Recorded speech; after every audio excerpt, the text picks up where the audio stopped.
This was an extremely contentious protest. Seemed like it was going to turn violent any minute. Police had extra handcuffs on them. They had zip ties ready to make mass arrests. All of this is over a drag story hour at the Jackson Heights Public Library that actually went on as planned this afternoon, despite the chaos.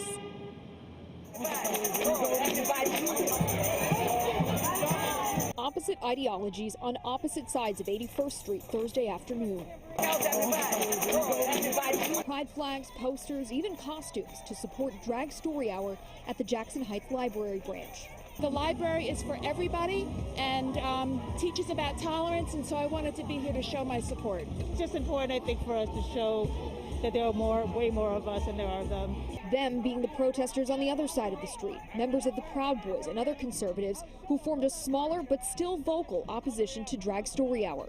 If it was privately funded on private property, there would be no protests. There would be no one outside having a disagreement. But there are disagreements because we are funding this. Our kids should not be involved in adult entertainment at this early age. Mom Susan Kang brought her two sons to Drag Story Hour and says they were taught something different. The messages that were shared there were that, that people's identities matter and that we have a community that's inclusive.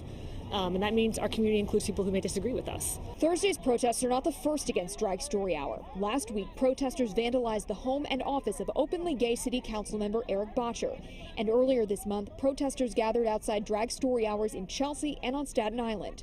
The city council released a statement Thursday saying it is, quote, proud to support children's programs that promote inclusivity, literacy, and joy.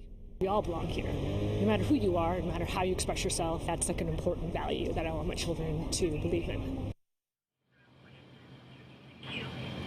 And police tell me that at least one person was arrested tonight, would not say what the charge was.